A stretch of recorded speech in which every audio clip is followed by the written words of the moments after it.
কবে ভিসা আসবে, কবে যাবি? এই জার্নিটা যে না করবে, মানে এর মতো পেইনফুল আমি মনে করি আমার লাইফে আর আমি কিছু পাইনি।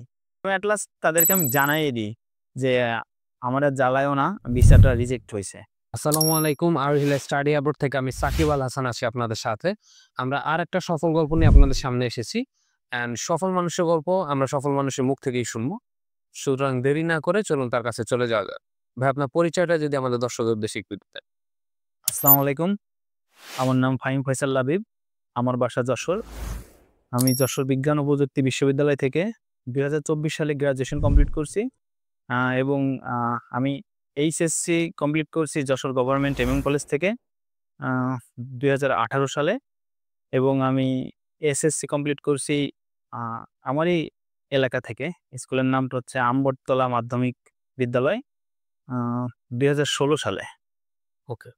অ্যান্ড আমি যদি ১ম দিনের কথা এখন মনে করি যে আপনার সাথে আমার কনভারসেশনটা কেমন হয়েছিল? আমার মনে হয়েছে আমি যদি ভুল না করি দুপুর ১টা ১৫ বা ১টার দিকে আপনার সাথে আমার কমিউনিকেট হয়। আপনি আপনার একজন ভাই নিয়ে আসেন ৪টার সময় বা ৪:৩০ টায়। হ্যাঁ। অ্যান্ড ওই সময় আপনি ফাইল ওপেনের ডিসিশন নেন। তো আমরা আ যারা হচ্ছে কাউন্সেলিং করি, আমরা এই জিনিসটা খুবই রাফলি পাই যে ২-৩ ঘন্টার ডিসিশনে কেউ এসে অ্যাকচুয়ালি মেন্টালি স্টেবল হয়ে ফাইল ওপেন করে ফেলছে। তো আপনি এই ৩ ঘন্টার ডিসিশনটা অ্যাকচুয়ালি কেমনে নিলেন? বা ৩ ঘন্টার এই আমাদের উপর যে ট্রাস্ট করলেন বা রিলাই করলেন, এই জার্নিটা আপনার কেমন ছিল? আসলে আমার ১ম থেকেই, মানে ছোটবেলা থেকেই ইচ্ছা যে আমি বাইরের কান্ট্রিতে যাবো। বাইরের কান্ট্রির কালচার সম্পর্কে জানবো। তো সেক্ষেত্রে আমার ইচ্ছা অনুযায়ী আমি ঢাকা থেকে আসি। ঢাকাতে এসে, মানে এজেন্সিগুলোর নাম শুনি যে এজেন্সি ছাড়া নাকি ভিসা একটু কষ্টকর। তো এজেন্সি যেহেতু শুনি, আমার কিছু বড় ভাই আছে, ফ্রেন্ড আছে, ওরা আমার বিভিন্ন ধরনের এজেন্সিতে নিয়ে গেছে। তো এজেন্সি ঘুরতে আমি মিনিমাম প্রায় 50 প্লাস এজেন্সি আমার ঘোরা শেষ। ওকে। তো তাদের কথা, তাদের আচরণ, তাদের চালচলন, মানে একেকটা এজেন্সিতে একেক রকম হয়। তো আমার, মানে আমি যেহেতু ২০-৫০ টা এজেন্সি আমার ঘোরা হয়ে গেছে, আমার একটা এক্সপেরিয়েন্স চলে আসছে যে কোথায় কেমনভাবে কে কথা বলছে, কাদেরটা অথেন্টিক কথা। তো আপনার সাথে আমি কথা বলছিলাম, তো ৩ ঘন্টা পরেই আমি আসছি। আমি নিজে বাইক ড্রাইভ করে আসছিলাম। সাথে আমারও একটা বড় ভাইকে আনছিলাম। তো আমি তাকে কেন আনছিলাম? তো কারণটা হচ্ছে, আমি তো ঘুরছি। এখন তারে আনছিলাম যে, "ভাই, আমার যে একটা অভিজ্ঞতা আছে, এটা আপনার হোক, মানে আপনি তাদের বিশ্বাস করতেছেন কিনা? আমি তো করছি কিনা এটা আমার ব্যক্তিগত ব্যাপার। কিন্তু আপনার কি বলে? মানে আপনার মনে কি বলে? যে আসলে এটা অথেন্টিক হবে কিনা?" এজন্য তাকেও পরীক্ষা করার জন্য আনছিলাম। তো এট লাস্ট আপনাদের কথাবার্তা পছন্দ হয়ে গেল। দেন বিশেষ করে আপনার বিষয়ে ইন্টারেস্টিং কিছু শুনছিলাম। আপনিও ভাই বাগারের মতো পরিচয় হয়ে গেলেন। আপনি আমাদের মতো স্টুডেন্ট। তাই অ্যাজ ই ভাই, মানে ভাই বলা যায়। ভাই হিসেবে যখন পরিচয় হইলো, তখন আপনার সাথে একটা মানে তখন তৈরি হইছে। আমি যে বিশ্বাস থেকেই আরকি। আ আমি এটা এজেন্সির দোষ না বা ইমিগ্রেশন আমি একটা জিনিস একটু স্বীকার করি। এবার কিন্তু আপনাদের ভিসাটা আসতে লেট হইছে। আপনাদের সাথে যখন আমার ডিল হয়, আর আমরা ট্রাই করি যে আমাদের মুখের কথার সাথে কাজের ঠিক রাখার। ঠিক নাই। যখন ডিল হয় যে আমি বলছিলাম যে সেপ্টেম্বরের ৫ থেকে ১০ তারিখ ভিসা চলে আসবে।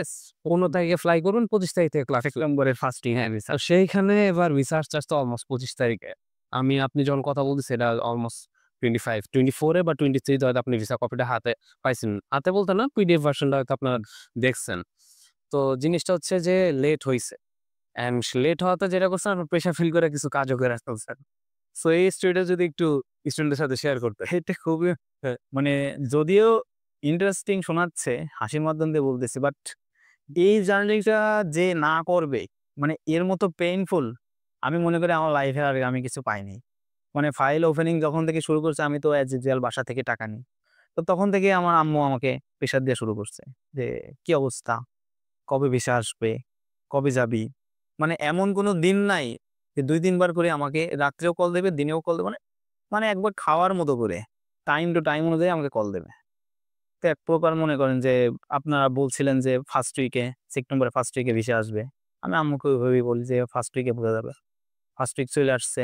দেন আপনারা আরেকবার ডেট দিছেন যে ভাই ১০ তারিখ, ১৫ তারিখ। আমি ওইভাবেই বলছি।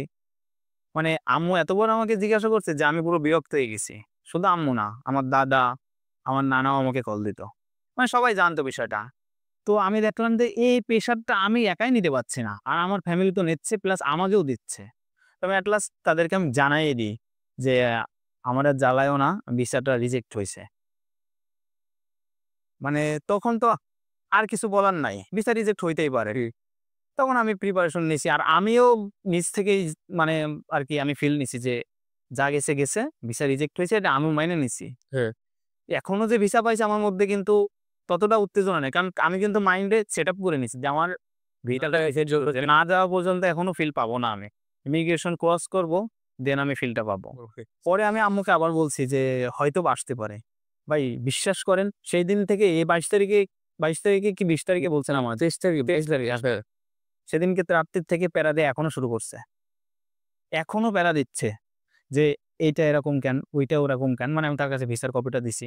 ওখানে একটা এক্সপায়ারি ডেট বলে থাকে। আম্মু ভাবছে যে উপরের ডিউরেশন ২ বছর আর নিচে হচ্ছে এক্সপায়ারি ডেটটা হচ্ছে ৩ মাসের। আম্মু ভাবছে যে এটা টুরিস্ট ভিসা হইতে পারে ৩ মাসের জন্য দিছে। পাঠায় দিবে। এখনো পর্যন্ত আমার প্যারা দিচ্ছে। সো এই জিনিসটা তো আপনি খুব সুন্দরভাবে হ্যান্ডেল করলেন। বা এখন খুব একটা সুন্দরভাবে এখনো প্যারার মধ্যে আছি। ভাই আমি যে গত রাত ঘুমাইনি, আমার জীবনে কখনো প্রেশার ওঠেনি। হ্যাঁ। আমার এই এখন মানে নিয়মিত প্রেশার ওঠে। এই শির একদম কষে। তারপর সো থেকে। নতুন স্টুডেন্ট যারা আছে এরা তো অবশ্যই আপনার এক্সপেরিয়েন্স শুনছে অ্যান্ড একটু ওয়েট করতে হয় এটা হয়তো ওনারাও বুঝা যাবে। যদিও এটা একদম ফার্স্ট টাইম যে সাউথ কোরিয়া তাদের কথার সাথে কাজে ঠিক রাখে না বা কিছুদিন ডিলে করছে। কজ এটা হয়তো অনেকেই জানে না যে ইমিগ্রেশনের একটা প্রোটোকল চেঞ্জ হইতেছে জানুয়ারি মাসে। হুম। তো এই কারণে দেখা গেছে সাউথ কোরিয়া এবার যে একটু ঝামেলা হইলো বা আপনাদের এটা একটু লেটলি আসলো। আবার ফার্স্ট রাউন্ড, সেকেন্ড রাউন্ড আপনারা একসাথেই ফ্লাই করতেছেন একই প্লেনে। তো দেখা গেছে যে এই কারণে আমাদের একটু লেট হইছে। এটা আপনাদের আমরা জানায় রাখতেছি। অ্যান্ড লাবিব ভাইয়ের কাছে যে সর্বশেষ প্রশ্নটা আমি করতে চাই সেটা হচ্ছে যে রিকমেন্ডেশন এর বিষয়গুলো আপনি একটু কিভাবে আমরা হ্যান্ডেল করলাম বা আপনি কতটুকু সাপোর্ট পাইছেন? আপনি আমাদের কতটুকু সাপোর্ট করলেন জিনিসটা একটু ক্লিয়ার করেন। আ বিষয়টা হচ্ছে আমি যেদিনকে ফাইল ওপেন করি আমার যতটুকু মনে আছে, আমার হাতে মনে হয় অলমোস্ট ৪ থেকে ৫ দিন টাইম ছিল। আমি অবশ্য ভয়েতে ছিলাম। আপনারা ডকুমেন্টের একটা অনেক বড় লিস্ট ধরায় দিছিলেন। অবশ্য সাউথ কোরিয়াতে লিস্টটা একটু বেশি লম্বা। তো ডকুমেন্টটা আপনি আ জমি পর্চা পর্যন্ত আপনি ডকুমেন্টটা আমাকে দিতে বলছেন। আর বাবার ট্রেড লাইসেন্স তো আছেই সাথে, টিন সার্টিফিকেট। তো হ্যাসেল আমার বেশি মানে পোহাতে হয়নি যেটা সোজা বাংলা কথা। আমি ডকুমেন্ট আ আমি বলছিলাম যে, "ভাই আমি পারব না। এতগুলো ডকুমেন্ট আমার দ্বারা সম্ভব না। এই ৩-৪ দিনে আমি পারব না।" আসলেই এই ভাই এই ডকুমেন্টগুলো ৩-৪ দিনে সম্ভব। পসিবল ছিল না অ্যাকচুয়ালি জি। তো আমি এক প্রকার যখন না বলি তখন আপনারা আমাকে একটা ওয়ে বলেন যে, "ভাই আপনার কোনো প্যারা লাগবে না। আপনি জাস্ট আপনার কাছে যেগুলো আছে আপনি ওইগুলো দেন। বাকি নোটারি বা অ্যাপোস্টেবল যত যাই কিছু লাগে আমরা করে দিচ্ছি।" তো আমি আপনাদের কাছে অ্যাজ ইউজুয়াল ভাবে সম্ভবত ঐদিনকেই অল্প কিছু টাকা করে রেখেছিলাম। আপনার হ্যাঁ, আর অল্প কিছু টাকা পেমেন্ট বাকি রাখছিলাম যে পরে দেব। তো ঐদিনকে দিয়েছি ডকুমেন্ট, তার ঠিক ২ দিন পরে আপনারা আমাকে কল দিয়ে বললেন যে ডকুমেন্ট সব রেডি। জি। তো এই একটা দিক থেকে আমি খুব মানে আরকি ভালো পাইছি যে এত তাড়াতাড়ি ডকুমেন্ট রেডি মানে আমি এর আগে আরেকটা দেশে যাওয়ার জন্য ট্রাই করছিলাম। তো আমি নিজে ডকুমেন্ট গুলো তখন আমি আরকি নোটারি বা যাই হোক ফরেন মিনিস্ট্রি, এডুকেশন মিনিস্ট্রি আমি নিজে যেয়ে আমি ডকুমেন্ট গুলো সিল লাগাইছি। তো ওখানে যে হ্যাসেল ভাই বিশ্বাস করেন গেট দিয়ে ঢুকতে দেয় না। হ্যাঁ। আর এত পরিমাণ সিরিয়াল থাকে যে নিজে করছে সে ছাড়া এই ডকুমেন্টের এই হিসাব কিতাব অন্য কেউ বুঝবে না। তো আমি এই দিকটা অনেক বেনিফিটেড যে আপনাদের থেকে আমি এটা পাইছি। এটাই আমার আম খুবই ভালো এটার জন্য মানে আপনি অকপটে স্বীকার করছেন। অবশ্যই এটার জন্য ধন্যবাদ। আমি এই প্রশ্নটার মাধ্যমে শেষ করব। ইন ফিউচার হয়তো আপনার অনেক জুনিয়র আসবে। যশোর থেকে অনেকে আসবে। বাট বাংলাদেশের বিভিন্ন প্রান্ত থেকে হয়তো আমাদের সাথে কানেক্ট হবে। আমার নিজেরই ফ্রেন্ড আসবে। আপনি দেখেন না আমি তো আপনি কি আপনার জুনিয়র ব্যাচদের সম্পর্কে কিছু বলতে চান? বা আরেকগুলা সাজেস্ট করবেন কিনা? অফকোর্স সাজেস্ট করব। কারণ এখান থেকে আমি যতটুক পেয়েছি আমি তো আপনাকে আগেই বলছি যে আমি অলরেডি ২০-৫০ টি এজেন্সি করছি। তারা এইভাবে ফ্রাঙ্কলি বা ফ্রেন্ডলি আমার সাথে কথা বলে নাই। যেহেতু আমি পাবলিক থেকে পড়ছি, তো আপনাদের ভিতরেও আমি তেমনই একটা ফিল পাইছি। যে আপনারাও মানে এরকমই একটা জায়গা থেকে আসছেন। আপনাদের সাথে কথা বলা যায় ফ্রি ভাবে। জি। যেটা অন্যান্য এজেন্সিগুলোতে একটু বয়স্ক মানুষ থাকে। তাদের সাথে আসলে এত ফ্রি ভাবে কথা বলা মানে একটু কষ্ট হয়ে যায়। একটু টাফ। একটু টাফ এই আসলে। গ্যাপের হ্যাঁ। কারণে। তো আমি অবশ্যই তাদের সাজেস্ট করব যে তারা তো এখানে আসবেই। আর বিশেষ করে যদি আমার নাম বলে তাইলে ভাই রিকোয়েস্ট তাদের কাছ থেকে একটু আরকি পার্সেন্টেজ আপনাদের কমায় রাখতেই হবে। আচ্ছা, যদি কোনো সময় আমাদের নেগোসিয়েশন এর কোনো পর্যায়ে সামলাটা পরে অবশ্যই বিবেচনা করব। ধরে না ভাই এটা আটকাতে হবে। না হলে তো আমি নাবিল ভাইয়ের কাছ থেকে যশোর থেকে যারা আসবে অবশ্যই আমরা তাদেরকে আলাদাভাবে টেক কেয়ার করার ট্রাই করব। অন্যান্য এজেন্সিতে দেখা যায় যে একটা এক্সট্রা ফি থাকে। যেমন আমি লাস্ট কয়েকদিন ৩ থেকে ৪ সপ্তাহ আগে মনে হয় রাত্রে ১টা থেকে ১.৫টা একটা কল পাই। অন্য এজেন্সিতে একটা স্টুডেন্ট আমাকে কল দেয়। তারা হচ্ছে আমাকে বলে ভিসা হ্যান্ডলিং ফি নামে ৳১,৫৫,০০০ এক্সট্রা চার্জ করা হচ্ছে। অ্যান্ড হচ্ছে এরকম বলা হচ্ছে এক্সিকিউটিভকে খুশি করার জন্য ৳১,৭০,০০০ এক্সট্রা পে করা লাগবে। ডকুমেন্টেশন বাবদ হয়তো ৳২০,০০০ নিচ্ছে। আমি আপনাদের অবগতির জন্য জানায় রাখি যে ডকুমেন্টেশন বাবদ হয়তো সর্বোচ্চ ৳৭,০০০ খরচ হয়। অ্যান্ড আপনার যদি কোনো পেপারস এ ভুল থাকে, বাবার নাম সংশোধন করতে হয়তো আমাদের লয়ার দিয়ে এফিডেভিট করাইতে হয়। এটার জন্য আলাদা চার্জেস থাকে। আপনি কি লাবিব ভাই এমন কিছু ফেস করছেন যে আমরা বা আমাদের তরফ থেকে কোনো এক্সট্রা চার্জেস এড করা হইছে যেটা কিনা একদম ফুললি ইনভ্যালিড ছিল বা আপনি এখনো সলভ করতে পারেন নাই? আ বেসিক্যালি আপনারা আমাকে কখনো টাকার জন্য প্যারাটা দেন নাই। আমি তো এর আগেও বলছি যে আমি কিছু টাকা পে করছিলাম, কিছু টাকা কিন্তু বাকিও রাখছিলাম। ওই টাকাটা আমি মিনিমাম ১০-১৫ দিন পরে দিছি। তাও আপনি বলছেন যে, "লাবিব ভাই যদি আপনার সময় থাকে তাহলে মনে হয় কিছু বাকি আছে, যদি দেন।" তো আমি কিন্তু ওই টাকাটা সাথে, সাথে দেয়নি। আমি আপনাকে বলছি, "ভাই এই মুহূর্তে আমার কাছে টাকা নাই, আমি পরে দেব।" আপনি বলছেন, "ওকে, সমস্যা নাই।" তো এই ক্ষেত্রে আপনারা একদম এগিয়ে আছেন। আমি আরেকটা ইন্টারেস্টিং আ ব্যাপার বলি সেটা হচ্ছে গত ২ দিন আগেও আমি একটা এজেন্সিতে গেছিলাম। আমার একটা ফ্রেন্ড আমারে জোর করে নিয়ে গেছে। জি, আমি যাব না। কোরিয়ার বিষয়ের জন্য। জি। তো নিয়ে যাওয়ার পরে ফ্রেন্ড ওদের সাথে অ্যাজ ইউজুয়াল ভাবে কথা বলছে। আমিও ফ্রেন্ডের সাথে বসে আছি। তো ওরা যেহেতু মানে যেটা বলল যে ওরা অনেকগুলো টাকার কস্ট দেখায়ে ওরা প্রায় অলমোস্ট ১০,০০,০০০ এর কথা বলল। আচ্ছা। মানে আপনার ফ্লাইট বাদে, আপনার অন্য কিছু বাদে। টিউশন ফি আর ওদের কস্ট মিলে প্রায় ১০,০০,০০০। না আমি যদি ভুল না করি আপনাদের এখানে মনে হয় ৬,৫০ বা ৬,৫০,০০০ এর কাছাকাছি। হ্যাঁ, কাছাকাছি। তাও সবকিছু মিলিয়ে যাচ্ছে আমার। ওই মানে এই ৬,৫০ এর মধ্যে অবশ্যই আমাদের সার্ভিস চার্জ, চারদিকের অ্যাড ছিল। হুম, হুম। ওনাদের অ্যাকোমোডেশন চার্জ অ্যাড ছিল। তো আমি কথা শুনে হাসি। তো পাশ থেকে ফ্রেন্ড আমার দিকে তাকাচ্ছে। তো ওখানে তো আমি কিছু বলতে পারব না। আমি শুধু ওরে জাস্ট এটুকু বললাম যে, "দোস্ত তুই এখান থেকে যা শুনার শুনে নে। নিয়ে আমার সাথে বাইরে যেয়ে কথা বল। একসাথে চা খাই তোর সাথে আমি সব কথা বলবানে।" তো আমার যাওয়ার কিউরিওসিটি ছিল এটাই যে, আপনারা আমার কাছ থেকে বেশি নিছেন না অন্য জায়গায় আরো কম আছে? আমি এটা যাচাই করার জন্যই কিন্তু পরের বছর আবার গেছি। তো তারা সেখানে আরেকটা মানে কথা বলছিল যে, তাদের নাকি আরেকটা এক্সট্রা চার্জ আছে ৳১,২০,০০০। সেটা নাকি ওই দেশের একটা নাগরিক আপনার দায়িত্ব নেবে, আপনার সবকিছুর কাগজপাতির দায়িত্ব নেবে, আপনার ফুল দায়িত্ব নিয়ে সে ওই দেশে আপনাকে নিয়ে যাবে।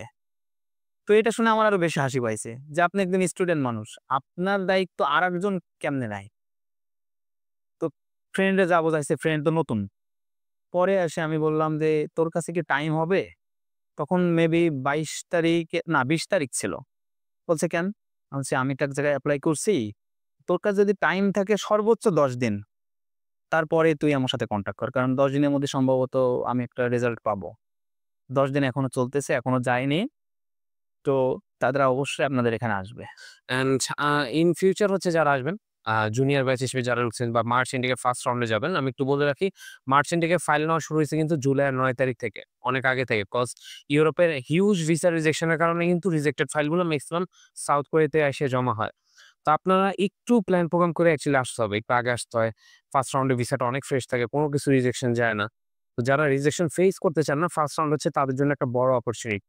আপনারা যারা ফার্স্ট রাউন্ডে ফাইল ফেলবেন একটু চিন্তা-ভাবনা করেই ফেলেন। আর সাউথ কোরিয়ার আর্নিং কিন্তু বর্তমানে আমি যদি বলতে যাই সাইপ্রাস, হাঙ্গেরি, লুথিনিয়া, লাতভিয়া বা মাল্টা থেকে অনেক বেশি। ৩ থেকে ৪ গুণ বেশি। সো আপনি যদি আর্নিং এর কথা চিন্তা করেন সাউথ কোরিয়া এদিক থেকে আগায় থাকতেছে। এডুকেশন এর আগায় থাকতেছে। তো আপনাদের একটু ঠান্ডা মাথায় ডিসিশন নিয়ে আসতে হবে। আমরা এজেন্সির বাইরে যে সার্ভিসটা আপনাদের দিব সেটা হচ্ছে ব্রাদারহুড অ্যান্ড সবকিছু ট্রান্সপারেন্ট রাখা। সামটাইমস আমাদের তরফ থেকে ঝামেলা হয় যে কোন দেশের ইমিগ্রেশন যদি ঝামেলা করে বা হচ্ছে প্রোটোকল ঝামেলা করে, আমরা তো ফাইলগুলো টাইম মতন ড্রপ করতে পারি না। যেটা আবার চায়নার ক্ষেত্রেও হয়েছে। অ্যান্ড কিছু জিনিস অকওয়ার্ড স্বীকার করতে হয়। এজন্য আপনাদের সাথে স্বীকার করা। বাট সাউথ কোরিয়ায় এত স্ট্রং জোন এবং ওরা কথা কাজে এতটুকু ঠিক রাখে, ওরা ওইখান থেকে কোনো অ্যাপ্রুভাল দিলে আমরা সাথে, সাথে আমাদের স্টুডেন্টকে দিয়ে দেই। অ্যান্ড অফার লেটার আসার পর ইটস অলমোস্ট 100% সিওর যে আপনারা যেতে পারছেন। তো সাউথ কোরিয়া যে ধরনের ফ্যাসিলিটিস আপনাদের দেয়, এটা অন্য কোনো দেশ দিচ্ছে না।